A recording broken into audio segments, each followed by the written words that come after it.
Meus queridos irmãos, minhas queridas irmãs, o primeiro livro da Sagrada Escritura, o livro do Gênesis, nos traz através de uma grande poesia, no seu capítulo 1 e no capítulo 2, toda uma obra da criação que chega ao seu auge quando Deus cria do nada o homem e a mulher. Estávamos no coração de Deus. Deus já nos amou muito antes do nosso nascimento. E Ele resolveu nos dar a possibilidade de conhecê-lo. Essa é a maior graça que uma pessoa pode ter sobre a terra. E ao mesmo tempo a graça de habitar em um paraíso. Aquele que vive nos céus desejou para nós que vivêssemos em um céu. Ou seja, o paraíso que nos foi dado. E Deus plantou para a beleza e alegria daquele homem e daquela mulher que chamamos de Adão e Eva, um paraíso maravilhoso.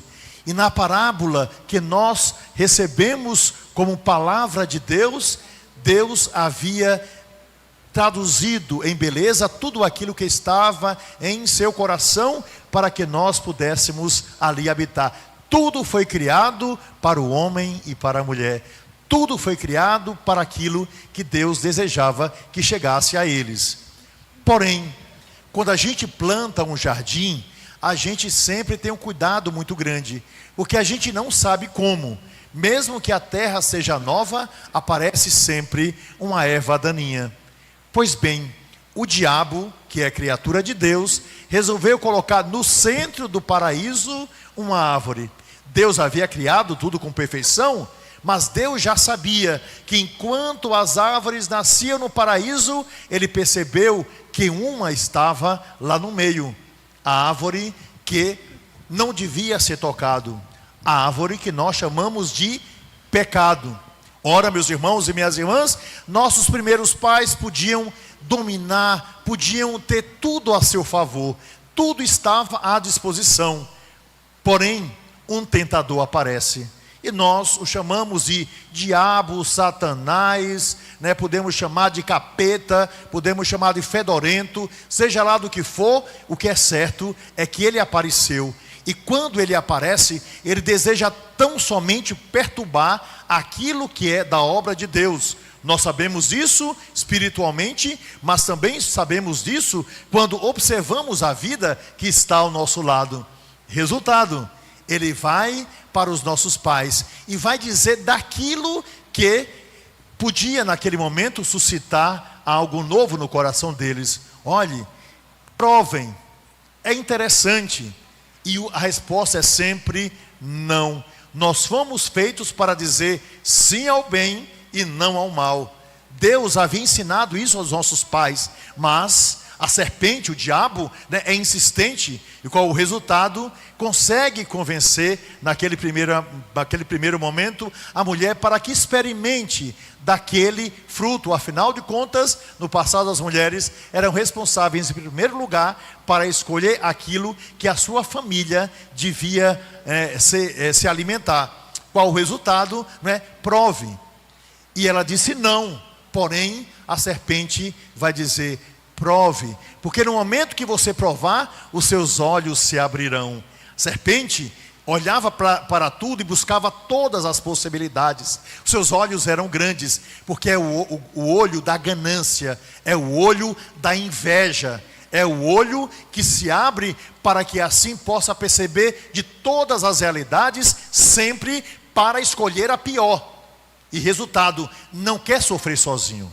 Não deseja o mal apenas para si, como num determinado momento, ele sendo criatura, escolheu para ele e para aqueles que eram seus seguidores. Qual o resultado? Deseja também isso para os outros e sugere isso à mulher. Mas a mulher mesmo assim diz não. Então a serpente toca em um ponto fundamental. Olhe, vocês serão como deuses. Deus não quer que vocês experimentem isso, porque afinal de contas, Ele não quer que vocês sejam iguais a eles.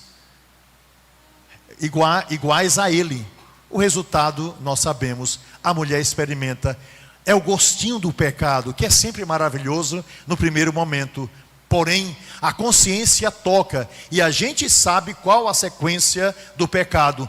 Tudo que nós vemos nesse mundo, daquilo que não presta, e nós podemos nos aproximar disso, vem exatamente por causa dessa obra original. Ou seja, ali está Deus sempre dando a graça, mas a desgraça que toca a história e a vida da humanidade se deu através das guerras, se deu através da miséria, da pobreza, da exclusão e de tantas outras coisas que nós percebemos que não é obra de Deus, inclusive das doenças, porque afinal de contas, se tudo tivesse sido feito conforme a obra de Deus, nós seríamos eviternos, ou seja, não passaríamos nem pela dor e portanto não teríamos doença.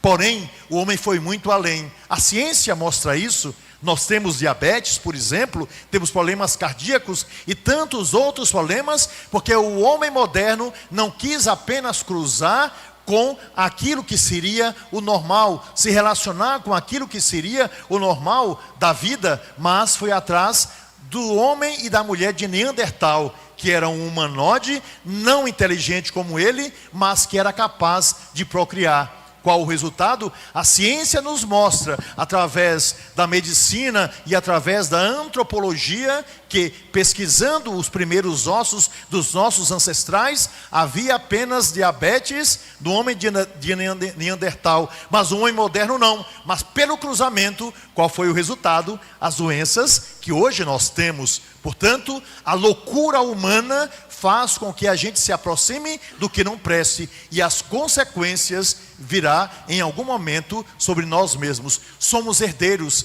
e é interessante que a gente percebe que do pecado original sobrou até mesmo, situações e comportamentos que a gente percebe durante uma criança tão santinha nos primeiros momentos, mas depois começam a rejeição, começa coisas que nós percebemos que trazemos dos nossos pais e que foi passado de geração em geração.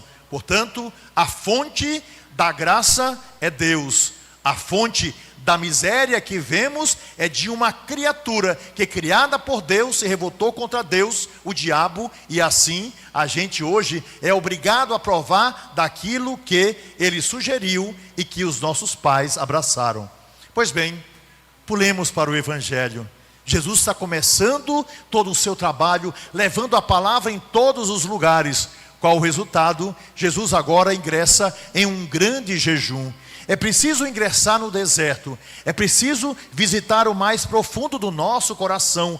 Mesmo sendo Deus sem pecado, Jesus quis provar daquilo que havia de mais humano no que diz respeito à carne, que é naturalmente a fome. Nós temos um desespero de vida. A conservação da nossa espécie faz com que a gente deseje se alimentar. Jesus vai para o deserto e vive um profundo vazio que aquela humanidade também estava vivendo. Afinal de contas, o mundo vivia em busca de uma resposta, na espera de um Messias, e a terra ressequida clamava por essa presença. Jesus está lá. Enquanto Jesus vive essa profunda experiência, quem aparece no paraíso chamado Jesus? O diabo. O diabo está fora. E o diabo, vendo que Jesus está com fome, qual o resultado? Resolve tentá-lo.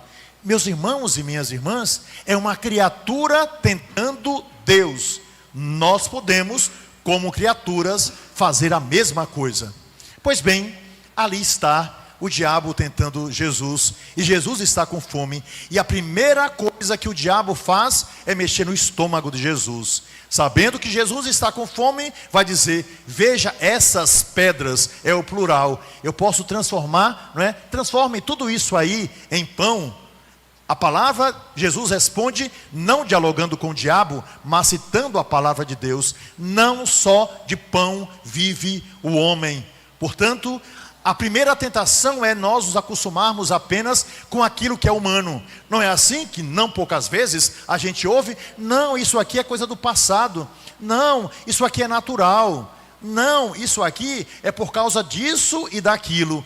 Qual o resultado? A gente conduz o outro à miséria que está à sua frente, conduz o outro ao pecado, conduz o outro ao abismo. E o resultado, todas as vezes que nós tão somente decidimos ficar com apenas o humano, nós nos distraímos e saímos de Deus. Esse é o primeiro ponto. Segundo ponto fundamental que nós não podemos esquecer é que o diabo desejava fazer Jesus de padeiro. Ora, uma padaria pode fazer multiplicação dos pães. Se os pães não são multiplicados, é por causa da ganância. Se existe fome nesse mundo, é porque alguém comeu demais e não deixou para os outros. Se existe a miséria que está ao nosso lado, não é nem por falta de dinheiro, nem por falta de oportunidade, é porque olhar apenas para si, comer apenas, desejar apenas tudo para a sua pessoa, faz com que o outro não tenha nada. Não só de pão vive o homem, porque se nós buscarmos aquilo que Jesus diz, mas da palavra que sai da boca de Deus, pela escritura, pelo testemunho, pela graça que se dá o tempo todo. Portanto, Jesus cala o diabo porque queria fazer Jesus não o reconhecendo Deus, mas de um padeiro. Portanto, brincar apenas com o estômago, saciar apenas aquilo que era humano. No segundo momento, o diabo tenta Jesus, porque se no primeiro instante ele falava, a Jesus para Jesus largar o jejum, não esqueçam da quaresma, no segundo momento ele deseja fazer Jesus um palhaço circense, ou seja, aquele que vive em circo. Levou o diabo para o pináculo do templo. O diabo levou Jesus para o pináculo do templo e lá de cima disse: pule daqui, porque está escrito, os anjos vão segurar você. Meus irmãos e minhas irmãs, vejam o que diz a palavra de Deus. Veja o que essa palavra revela nesse momento. O diabo cita a escritura. O diabo pode tão somente através do conhecimento que teve, porque ele viu a Deus face a face, ele sabe exatamente o que é a palavra de Deus. E o diabo pode falar dessa palavra. Ele aproveita da palavra de Deus, da escritura, para tentar o próprio Deus. Imagine que loucura ele faz. Nós podemos também utilizar a palavra não para erguer e salvar, mas a palavra pode ser utilizada simplesmente para derrotar a vida do outro. E foi isso que ele fez. Ele queria que Jesus lá em cima pudesse aparecer. Queria que Jesus aproveitasse de todos os aplausos. Jesus receberia todos os likes. Quem sabe 1 milhão de likes de uma única vez. Jesus seria aplaudido, conhecido em todos os lugares pelo salto mortal que ele daria lá de cima para cair lá de baixo. Ou seja, queria brincar com Jesus, Deus. E Jesus diz: não tentarás o Senhor seu Deus. Ora, meus irmãos e minhas irmãs, por que o templo? Por que levou para lá? Porque o templo é o lugar da graça, mas pode ser também da tentação. O que é que nós estamos fazendo em um templo? O que é que nós buscamos em um templo? Que leitura nós fazemos da palavra de Deus que é dada para a nossa vida? É simplesmente isso. Levou para o templo para que ali Jesus colocasse em xeque tudo aquilo que os antigos haviam dito e a própria palavra de Deus. E Jesus vai dizer: não tentarás o Senhor teu Deus. Ora, meus irmãos e minhas irmãs, nós podemos sim tentar o Senhor nosso Deus. E como é que a gente tenta a Deus? Assumindo o papel do diabo diante do próprio Senhor. Quando a gente duvida, quando a gente tem uma doença e a gente começa a dizer: ora, eu rezo tanto, eu vou tanto à igreja, como é que Deus consentiu que isso acontecesse? A gente tenta a Deus quando nós colocamos ao invés da nossa existência diante do Altíssimo, mas colocamos em xeque toda a fé que nós temos, para abraçar apenas o que é humano e abandonar aquilo que é divino, para ser tão somente telúrico quando Deus pede que a gente olhe para o céu. O resultado disso é que Jesus dá uma resposta para o diabo. E o diabo, mais uma vez, vai tentar Jesus aí no primeiro momento, no que diz respeito à oração. Portanto, a primeira tentação vai ser jejum. A segunda tentação, no que diz respeito à oração: não tentarás ao Senhor teu Deus. Ou seja, uma oração pura transforma todas as coisas. Mas o diabo é persistente. E ele simplesmente vê, olha o horizonte e faz com que Jesus enxergue todos os impérios. Estão todos os impérios ali diante de Jesus, e tudo parecia brilhar como ouro diante de nosso Senhor. E ele vai dizer, o tentador diante de Deus, dizendo para Deus: ora, tudo será seu, se você se ajoelhar diante dos meus pés. Tudo será seu, se você se colocar diante de mim. Aí, Jesus não aguentou, porque agora seria tão somente Jesus aproveitar todo o império para si. Seria Jesus apenas abraçar aquilo que era material.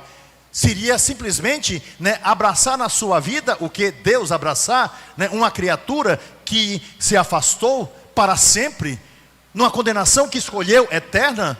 Não. Jesus não queria isso, e mostra para nós essa grande tentação, o poder de querer tudo. Há pessoas, inclusive, e basta olhar o que está acontecendo em alguns lugares, que se curvam à obra do inimigo. E se curvar à obra do inimigo, buscando tentar Deus, ou pelas escolhas que se faz, significa dizer: receberei sim, porque o inimigo sempre dá. Mas o inimigo é um agiota que cobra sempre 1 milhão de vezes mais. E portanto, quer tirar de nós, sugar de nós a paz, a alma, por aquilo que aparentemente é alegria, mas que será depois motivo de derrota. O resultado é que, diante desse fato, Jesus vai nos mostrar que Ele é todo serviço, portanto, caridade.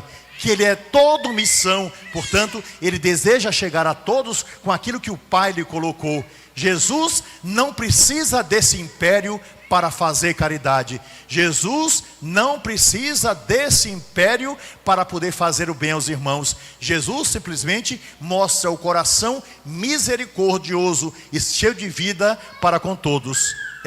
Nesse momento, aquilo que Jesus recebe, Ele deseja que chegue aos outros. O tesouro do Pai é para todos. Isso se chama esmola. Portanto, jejum.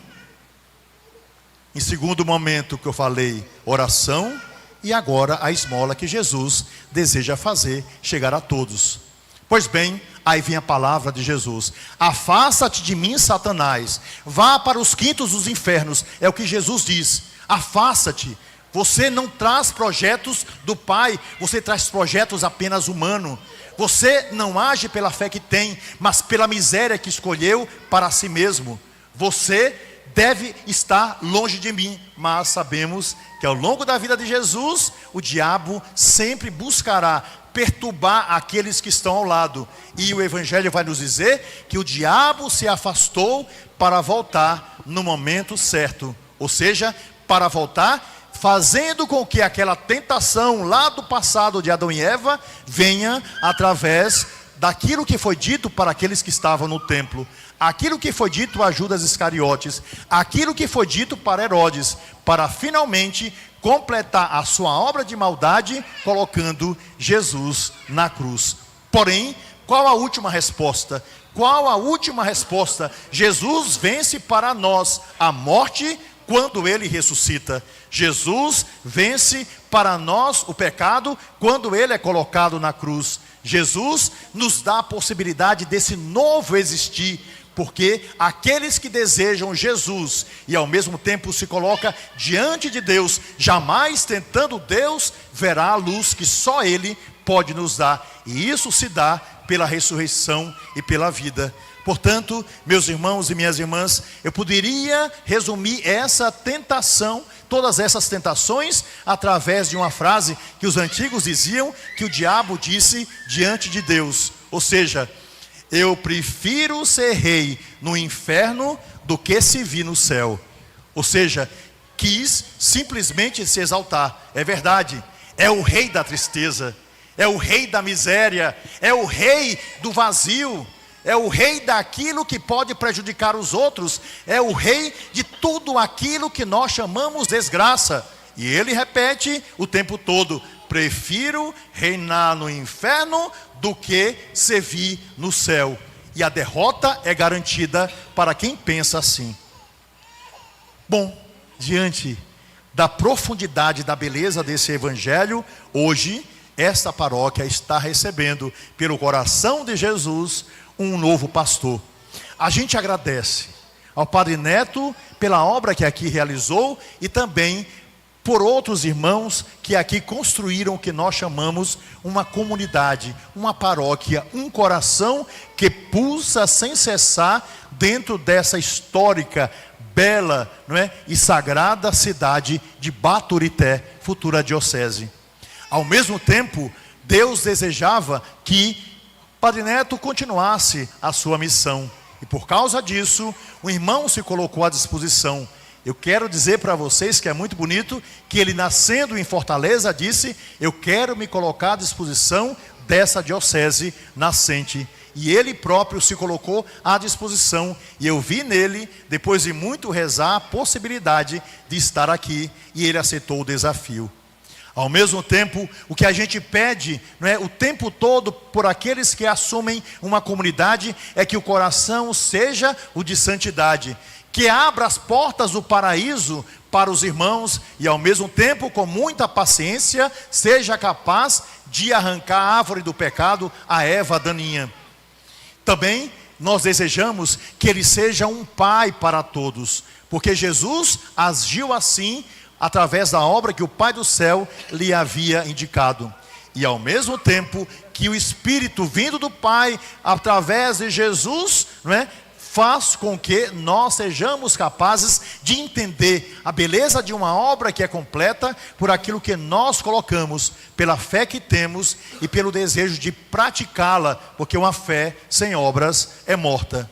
Assim, eu peço a vocês, meus amados irmãos e minhas amadas irmãs, acolham com todo carinho esse irmão que vem. Ele veio livremente, ele quis, ele sonhou, e aqui a obra será feita junto com vocês para o louvor e a glória de Deus. Peço que vocês sejam caridosos com esse irmão que vem. Na alegria, sorriam com ele. Nas dificuldades, estejam ao seu lado. Nos pecados, porque todos nós somos humanos, que vocês sejam mãos para reerguer o pastor que Deus lhes deu. E fundamentalmente, caminhem junto, o tempo todo, cada vez mais juntos a Deus e em comunidade, para realizar a graça que o Senhor sempre nos dá. E o que eu peço para vocês é aquilo que Jesus nos ensinou no momento da segunda tentação, ou seja, oração. Rezem, peçam, supliquem por ele e por todos os pastores. Supliquem por Deus para que nós tenhamos também novas vocações para toda a igreja e não somente para o lugar onde nós estamos. E Padre Wesley, o que eu posso dizer para você, meu irmão, nesse momento? Seja testemunha dessa graça que Deus lhe colocou. As tentações são muitas e nós sabemos que nós, sacerdotes, somos profundamente tentados pela escolha que nós fizemos. E a escolha que nós fizemos foi por Jesus Cristo, Deus e homem, morto e ressuscitado para a salvação da humanidade. Nas dificuldades, você sempre contará a ajuda dos irmãos, e são muitos. Aqui tem apenas uma parte deles, mas muitos poderão ajudá-lo ao longo desse caminho.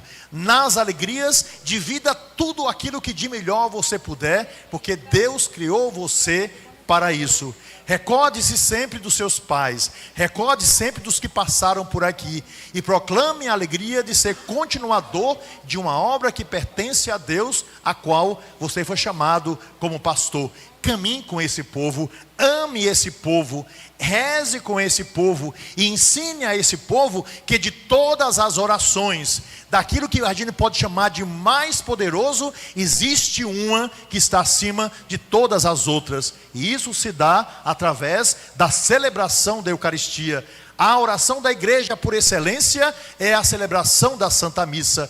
Faça com que as pessoas vivam a beleza daquilo que se realiza nessa igreja, nessa paróquia. E chame a todos, como Jesus chamou, para que, vendo as portas abertas da igreja, entrem, mas saiam para realizar no lado de fora a caridade necessária, a presença necessária, porque uma comunidade cristã só cresce verdadeiramente quando a caridade passa a ser pedra de toque, ou seja, sedimentação da fé que nós carregamos. Portanto, muito obrigado pelo seu sim. Já agradeci a Padre Neto, peço que Padre Diego também acolha esse irmão que vem juntamente com você para evangelizar, e tantos outros irmãos diáconos aqui das pastorais e todo o povo de Deus. Todos somos chamados, portanto, todos temos a responsabilidade de levar ao Senhor o melhor de Jesus, que é sempre completo, perfeito, Deus. Ao mesmo tempo, a força do Espírito para que, realizando os sacramentos e a verdadeira caridade, a força se espalhe no coração de todos os irmãos a quem você foi chamado a evangelizar. Muito obrigado pelo seu sim. Que Deus o abençoe e seja muito feliz naquilo que você quis oferecer a Deus estando aqui no Putiú. Deus abençoe sempre mais. E para concluir, já falei bastante, porque o Evangelho é maravilhoso, eu gostaria de contar uma historinha para vocês, que resume tudo aquilo que fala exatamente sobre o diabo. Pois bem, a história diz o seguinte: um homem havia amarrado um cavalo em o tronco de uma árvore, em um caminho que aparentemente era desértico. O diabo estava passeando por ali para ver a quem tentar, e o diabo viu o cavalo amarrado. E o diabo, ironicamente, disse: coitadinho desse cavalo, eu vou soltá-lo para que ele possa comer. E assim, o diabo se aproximou, tirou o laço e o cavalo ficou solto. O cavalo estava com fome, imediatamente viu a horta de uma senhora, que ficava diante de sua casa. Não teve dúvida, saiu, conseguiu passar ali, porque o portão estava aberto, e pisoteou, comendo tudo aquilo que estava ali, porque ele estava morrendo de fome. Pois bem, na hora que aquela senhora saiu e viu que o cavalo havia feito, ela que havia trabalhado tanto e precisava daquele alimento para ela e para os seus filhos, ela que era uma viúva, ela não teve dúvida, foi lá dentro, pegou a espingarda do marido, mirou na testa do cavalo e atirou, e o cavalo morreu diante dela. O dono do cavalo, que era um homem muito poderoso, porque era um cavalo de raça, não teve dúvida, quis saber o que havia acontecido, porque a história chegou aos seus ouvidos. Resultado, ele foi até a casa daquela mulher, e houve uma grande discussão, e ele ficou com tanta raiva, porque aquele cavalo valia mais de R$1 milhão, por ser de raça. Ele não teve dúvida, chateado, com sangue quente, pegou o revólver e deu um tiro na cabeça da mulher. Pois bem, os filhos chegaram, viram o cavalo e viram a mãe, e já estava ali todo mundo dizendo o que havia acontecido daquilo que o grande fazendeiro havia feito. Os dois filhos não tiveram dúvida, foram atrás, fizeram emboscada e mataram aquele homem.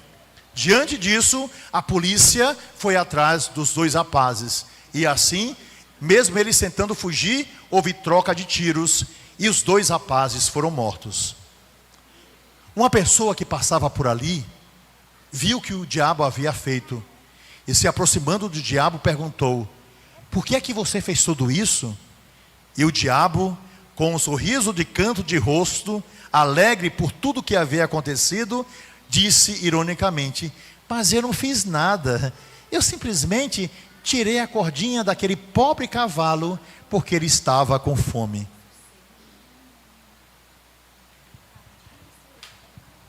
Há uma frase que é um pouco negativa, mas serve, falando daqueles que são maus, ou seja, de boas intenções o inferno está cheio. Portanto, é preciso ter muito cuidado. E meus irmãos e minhas irmãs, não nos esqueçamos o que os antigos disseram da antiga serpente: preferiu reinar no inferno do que servir no céu.